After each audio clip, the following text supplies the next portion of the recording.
We're living in an age where many persons and organizations are trying to influence the way that we feed our children. We live in an age where our children are developing chronic illnesses like diabetes and high blood pressure, depression, anxiety, and it is very clear that the diet that our kids are on is having an impact on the development of these conditions. So how can we make better choices for our children's diet? I'm Dr. Douglas Street, and I want to share with you some tips that you can use to guide the choices that you make regarding your child's nutrition. As a father myself, it's a topic that is very dear to my heart, and I want to help you to make those better choices.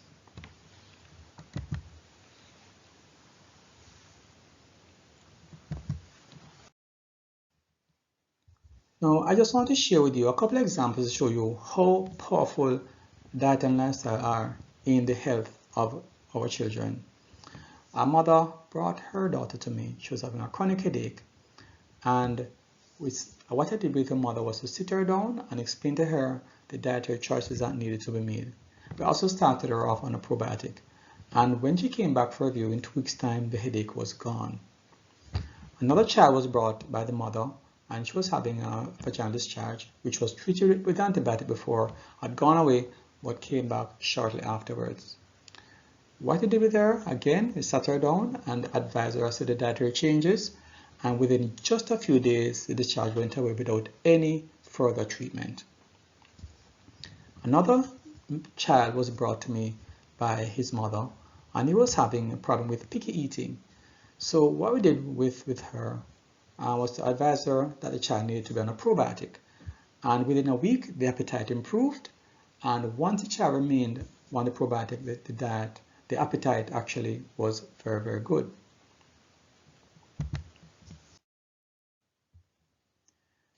Now, poor nutrition, we know, can lead to long-term problems, but it can also lead to short-term issues as well. Infections are more likely in children who have poor nutrition. Things like ear infections and throat infections are more common in children who are not properly nourished. Now, the long-term illnesses like the diabetes and hypertension are more likely because these diets are associated with inflammation, and inflammation can cause development of these conditions even in our young children. Things like diabetes, hypertension, and so on, as we spoke about before. They can also become habitual. These poor diets can become a part of their habit, and then this can set them up for chronic illnesses, if not in childhood, then later in life. It also can affect their academic performance and also their behavior. Now, we all want our children to do well in school, and that can play a big role in how well they do.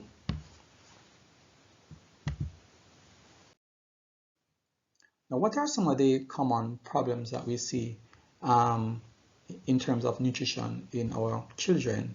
They can be undernourished, in which case they're not getting adequate nutrition from their diet.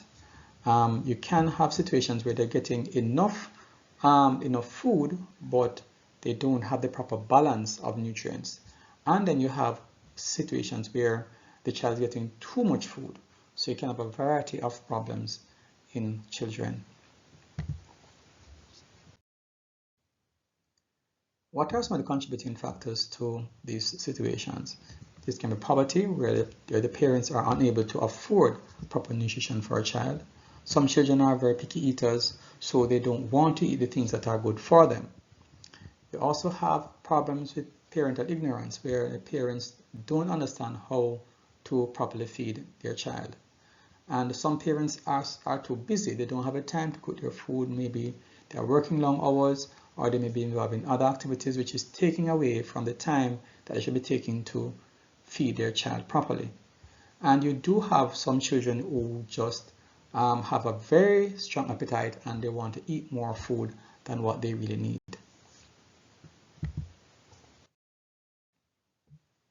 Now, what is the best type of diet to have for a child? For that, you can go to the Bible. If you look in Exodus 15 verse 26, the Lord promised the Israelites that he will not allow them to develop the same illnesses as the Egyptians that they had left behind. He had promised that if they were obedient to him, he would protect them from these illnesses. And he even promised that he would heal them. So if we are to have the proper diet and lifestyle for our children, then it can help them to not just retain their health, but also regain their health if they have developed medical problems.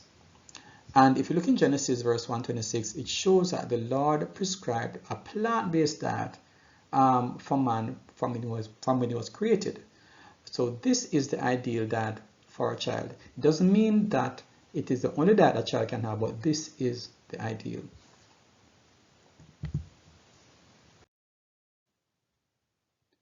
So now we're going to be looking at the different categories of our food and how they should be proportioned. First, we look at the carbohydrates. So the carbohydrates, that's part of the diet that provides us primarily with energy. And that should take up about 25% of our diet. Now, these include things like bread and potato, yam, pasta, rice. This is what we call the carbohydrates. What we should be doing is going more for the whole grain foods rather than the processed. An example would be rice. So you have brown rice, which is the whole grain, and white rice, which is the processed. It's best to go for the whole grain, the brown rice, over the white rice. You should also try and go for the foods that have a lower glycemic index. The glycemic index is how much a food will increase your blood sugar. So an example of this would be potato. The Irish potato has a high glycemic index. Sweet potato has a lower glycemic index. So the sweet potato is a better option over the Irish potato. Also, the texture of the food is important. It's best to go for the coarser ones over the refined. So, for example, cornmeal, is best to go for the coarser cornmeal rather than the very refined type. We should also try and go for those foods that are higher in fiber, because the fiber helps to develop our immune system better and give us more regularity and can reduce inflammation in your body. So we can add foods that have a high fiber content. So for example, flaxseed is an example of that. Also, try and avoid sugars, especially food which have added sugar, because the sugar increases inflammation and can make your food less healthy. Also recommend that you try and limit the amount of wheat products that you have. Wheat tends to trigger a lot of inflammation in your body. When it comes on to the proteins, it should be again about 25% of our intake, and we should try and limit as much as possible animal-based foods. And the reason for that is that animal-based foods tend to trigger excessive inflammation in the body, and then this can cause a breakdown in the different systems of the body and can lead to development of chronic illnesses. So it's not that you have to totally avoid it, but the less you have is the better for you, and the ideal is really to avoid it. Right? But if you choose not to, then at least you try and limit the amount that the child has. You should try and go for the unprocessed plant-based foods. These are the ones that are better. So even, for example, soy is plant-based, but processed soy is not so good for you. So it's best to go for those soy foods that are unprocessed. You should also try and avoid dairy products as much as possible. Dairy tends to trigger a lot of inflammation, and this can lead to development of various conditions such as allergies, allergic conditions, and also on obesity and other chronic problems. It's best to avoid dairy products as much as possible. Also try and limit the amount of chicken and shellfish and so on. The processed meats, things like sausages and frankfurters, bologna, bacon, these are not healthy. Red meats also should be limited, and salted foods. If we are going to go for a plant-based diet, it's best to try and ensure that you get all your amino acids, what we call the complete complement of essential amino acids in your food. If you do have animal-based food in your diet, the healthier ones, then this will be automatically taken care of. You can have you can have certain types of dairy. You can have, for example, yogurt and kefir. These are fermented dairy foods, and they're not as bad as the whole milk and also the cheese. So if you want to have dairy in your diet, you can go for these. They're not too bad. Now, when it comes down to the fruits, that should be about 20% of your diet, and your fruits should be fresh and varied. Now, it's best to have your fruits in the mornings rather than throughout the day, and they can be blended, but they should not be juiced. Now, when you juice your fruits, what happens is that you remove the fiber out of it, and also you tend to have more of the sugar. So try and have your fruits whole, or you can blend them, but don't strain them when you blend them. You can have dried fruits as well, such as prunes, raisins, dates. Those are quite okay, very high in fiber, and even though they're sweet, they tend not to spike your blood sugar very much. One thing I want to mention though, do not have your fruits as a meal. You can have it as part of a meal, especially your breakfast, but a fruit meal is not a healthy meal.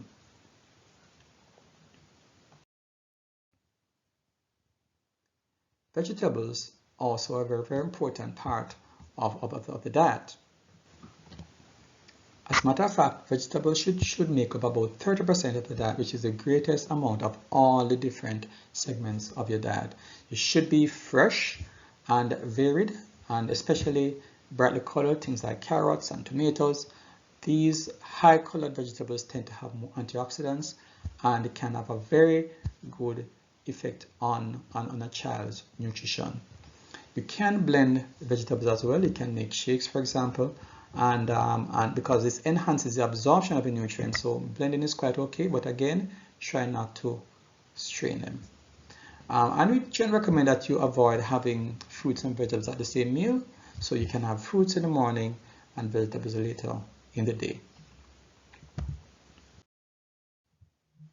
Fats have a bad reputation, but if you have the right amounts and you don't damage the structure of the fats, then it may not be too bad. So you can have minimal amounts of fats. Try and have more what we call monounsaturated fats. For example, the olive oil, canola oil, also having avocado. These are very good sources of monounsaturated fat, and you should have those when possible. You can have it in the foods, as well as you can add them where possible. For example, you can add a little bit of extra virgin olive oil to your food, even to your child's food once you're willing to tolerate it, and it can have a very good effect. Now, one of the big questions is a vegetarian diet healthy for a child? And yes, it is a healthy diet for even a child. But one thing to make note, the growth may slightly lag behind a meat-eating child, but eventually they catch up, so they won't really lose from having a vegetarian diet. But of course, you must make sure that it is balanced and is very high in calorie. And you should try and avoid having an exclusively raw diet for a child, because those kind of extreme diets can harm a child and put them at risk for various health problems. Now, in terms of how often a child should be eating, the younger child is the more frequently that child will need to eat. But as they get older, try to limit the frequency with you feed your child. So when a child gets up to primary school age, elementary school age, you should be having probably about 3 meals a day, 3 main meals, and 2 healthy snacks. Breakfast should be the main meal, because having a healthy breakfast has been shown to have very good health effects. And when they do have snacks, it should be healthy snacks. For example, fresh or dried fruits. We mentioned prunes, raisins, dates, and so on. And nuts, and there are things like yogurt and kefir. So you do have healthy alternatives to snacks rather than having those that are based on dairy foods. And try to limit late eating as well. It's generally something that is not really good for whether adult or child. Cooking methods also are important. So food that can be consumed raw, like vegetables, you should encourage them to have those raw. Try and avoid the frying. The heat actually damages the oil and causes it to become unhealthy. Roasting also not such a great way to cook your food. And broiling, barbecuing, these methods use high heat that can cause damaging effects to our food. Try and also limit baking, except for flour-based foods, because the high heat can cause damage to the fiber in the foods. And even some food that we normally bake, bread, like whole wheat bread, is not really the best type of flour to consume. Better types of flour include rye and spelt. So if you're gonna buy bread, try and get one which is primarily spelt or rye. There are better options than even the whole wheat. Boiling and steaming are preferred methods of cooking generally.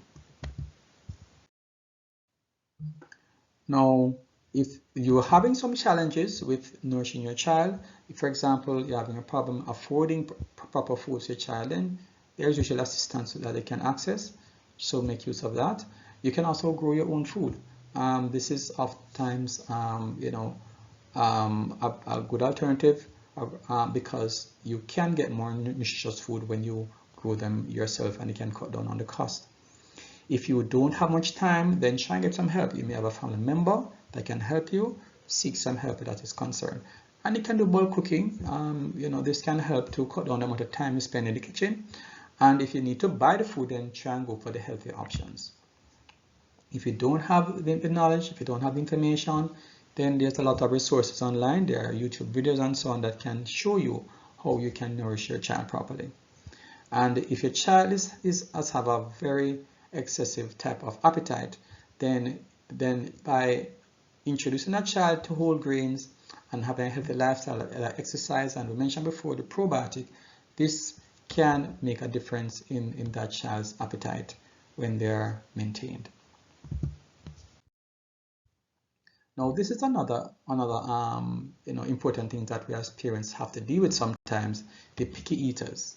A picky eating child is one that is unwilling to try new foods or even familiar foods, and have very strong food preferences. They only want certain types of food. And there are different types of picky eaters. You have the regressors, and for those, sometimes you have to keep trying. Well, this is when a child used to eat something or have a very good appetite, and all of a sudden they're not eating so well anymore. Keep trying, the child may actually improve. There are some children who just want bland foods, and what you need to do with those children is to just give them small amounts of food with stronger flavors. So they just want very plain food like Irish potato and so on, but by having small amounts, you can get them used to foods with stronger flavors, and try to get them to interact with the foods in a physical way. Touch it and so on, and smell it, and so this can actually break down the resistance that they have.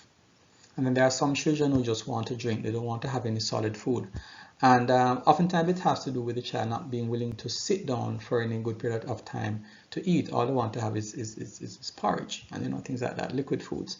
And what you need to do with that child is to build up that child's patience, and encourage them to sit for periods of time to get them used to sitting and eating.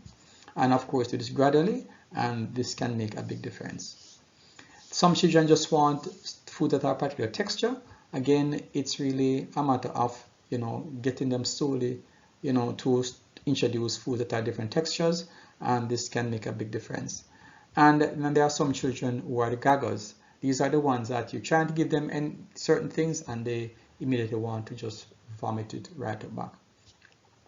And for those children, try and get the child involved in the preparation process. Let them touch the food and let them be prepared in making the choices, for example, that they want to eat. And sometimes that can make a big difference in them eating the right things. So what are some of the do's and don'ts when it comes down to picky eating? We encourage you to eat with your child. So have a family dinner, for example. Sometimes eating with other children can encourage a child to eat more. Sometimes a child may want to have something because they see another child having it. That can make a difference. Also, you want to give them some time to don't be too rushy with them. Sometimes you may try something one time, they don't have it. You give them some time before you try them again. Give them also a variety, and you can make the process of eating interesting. You can introduce some play into the eating process, or you can make the foods certain shapes and so on that can make the visually appealing to that child. One thing we don't want you to do though is try not to get too emotional about the process. Don't get angry and threaten the child, or try to or you punish the child for not wanting to eat. Those methods don't work. Or you may want to bribe the child, say you're going to give the child this and give the child that.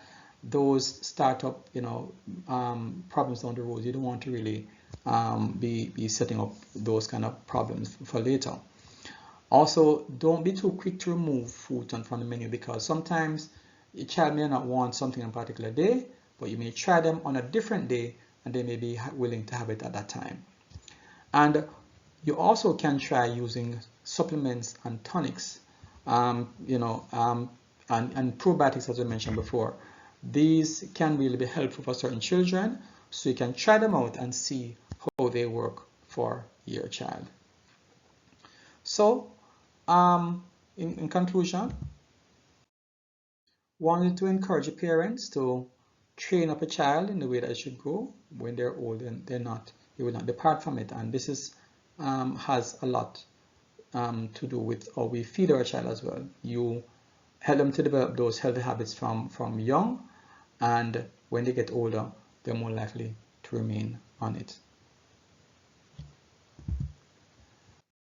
Now, last thing I want to share with you is a book that I've written. It's called Power Up: Stories of Healthy Lifestyle for Kids. And this is a book which is made up of short stories, and it encourages children to make better health choices. So it's mostly for children in the range of maybe 4 to about 12 years old. And so if a child can read it on his or her own, they can read it. Sometimes the parents may want to read it with the child if the child is very young, and give them some guidance. You do have, for example, a plan they can use, a monthly, a daily plan they could use to help them to make better choices as well. So there are a number of resources in the book that can help the child to make better choices and start on the right track. So hope that this information was useful for you, and you can share the information with others so that they can be more informed as well. You take care.